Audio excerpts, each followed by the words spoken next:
Hi guys! For today's video, isi-share ko naman sa inyo ang bagong update na kung saan pwede na kayong makapag-renew ng inyong driver's license through online. Ngayon, bago yan, kung kayo ay bago sa aking vlog, please consider to subscribe para updated kayo lagi sa mga informative na mga videos ko. So, ngayon, open nyo lang yung Ego PH apps ninyo. Pero kung wala pa kayo ng ganitong apps, i-download nyo lang ito sa Play Store. Click lang natin yan. Kung wala pa kayong account dito sa Ego PH apps, mag-create account muna kayo. Pero kung kayo ay may account na dito, so diretso login na kayo. Then, pagka-login ninyo, makikita nyo na agad dito yung NGAs, National Government Agencies. Click lang natin yan. Then, scroll nyo lang pababa, hanapin natin yung LTO. Ito na yon, click natin yan. Then, click lang natin tong online driver's license application.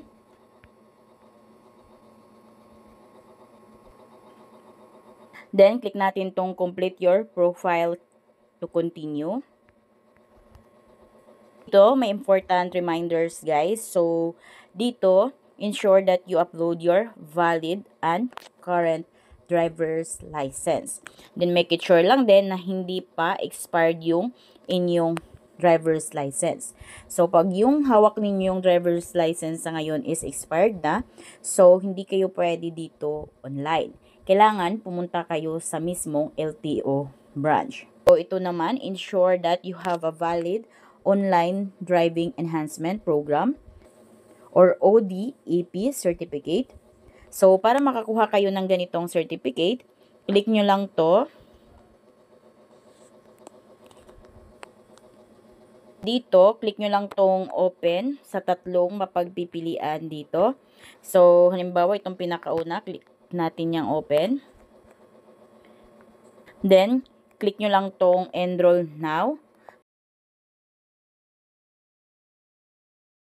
Dalawa naman, ensure that you have a valid medical certificate. So, click natin tong click here. Para naman sa medical certificate. So, ito naman yung mga accredited na mga medical clinic kay LTO. So, click nyo lang tong open. Ayan, kung alin dyan yung gusto ninyong medical clinic na accredited ni LTO. So, mamimili lamang kayo dyan. Back tayo. Then, para naman sa mga OFWs who are expired more than 2 years, are exempted naman sila to get in-person examination and can proceed to renewal of DL provided that OFW undergo the pre-requirements of ODEP and medical examination. Then, pang-apat, i-confirm nyo lang that your current driver's license is not expired for more than 2 years. So, ngayon, click na natin yung continue. So, dito na tayo sa onboarding. Upload your current driver's license. So, dapat hawak nyo na yung ngayon yung inyong driver's license. Andito yung mga important instructions. So, pag pinicturean nyo yung driver's license niyo, dapat fully or nasa mismong loob lang siya ng frame at nababasa ito. Then, make it sure lang din na matches yung ID sa kasulukuyan ninyong information. So, bago nyo kayo mag-click, ensure all corners of the ID are visible and image isn't blurry. So, make it sure lang guys na yung pag-picture nyo ng inyong driver's license dito is kitang-kita, hindi malabo. So, unang picturean natin is yung front page, harap ng ating ID. Click lang natin to. Take a photo or upload a file. Dito, kung napicturean nyo na yung ID ninyo, so click nyo lang tong file. Pero kung pipicturean nyo pa yung ID ninyo, click nyo tong camera. Uploading na yung pinicturean nating driver's license. Ayan, klarong-klaro naman. So, next is the back page of your driver's license. Click lang natin to.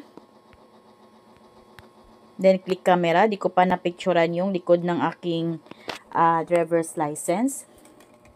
Then, click nyo tong capture.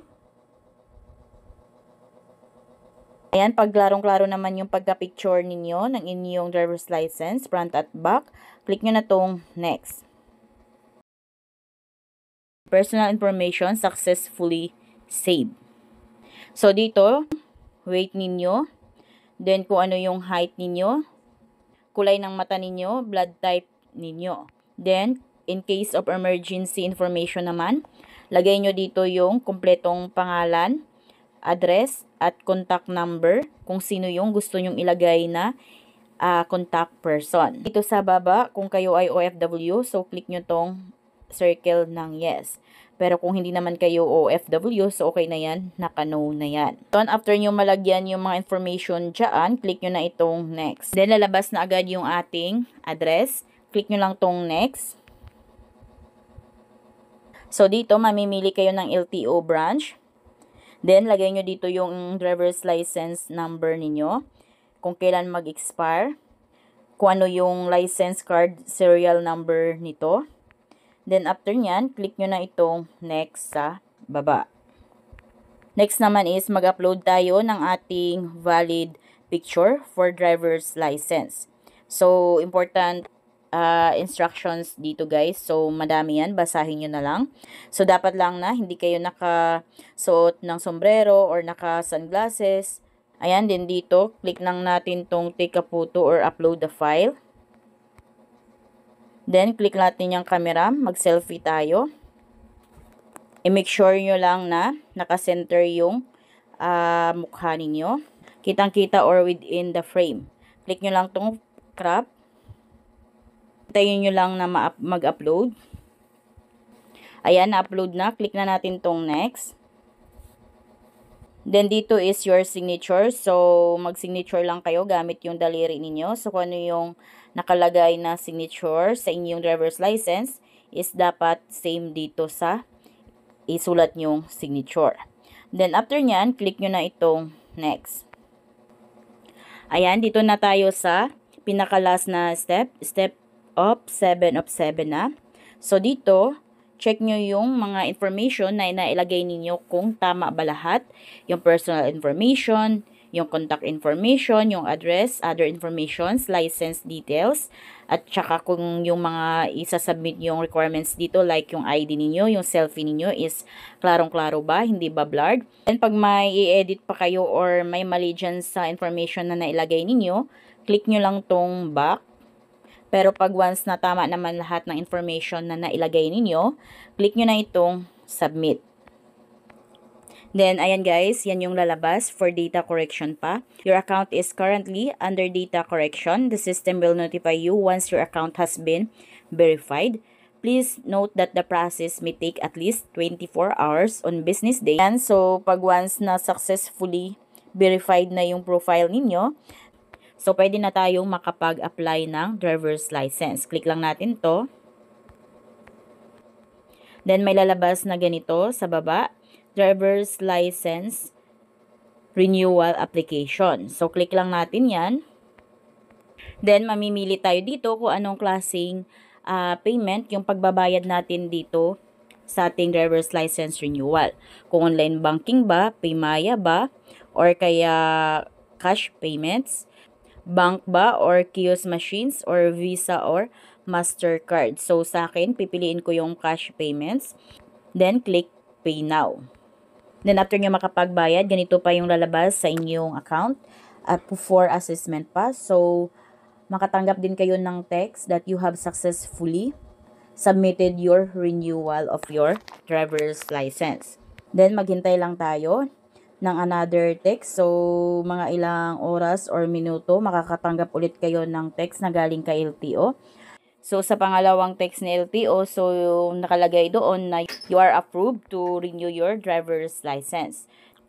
So, dahil approved na yung pagpa-renew natin ng driver's license, so, makikita nyo na doon sa eGov.ph apps ninyo or LTMS portal ninyo is ganito na. So, kayo mag-decide kung pick up or for delivery yung gusto ninyo. So, mamimili na lang kayo kung ipipick up nyo yung driver's license ninyo sa mismong LTO branch na pinili ninyo or kaya ipapadeliver sa mismong bahay ninyo. So, nakalagay na status na dyan is for release. So, para ma-monitor nyo din yung inyong status sa inyong driver's license, meron ng LTO, driver's license tracker, para ma-check nyo yung status ng inyong driver's license. So, check nyo na lang yung LTO website kung paano. So, habang ginagawa or renew pa ni LTO yung driver's license ninyo, so pag once na checkpoint kayo, so pwede namang ipakita ninyo yung digital driver's license ninyo. Basta kayo mismo ang mag-login ng inyong account sa LTMS portal.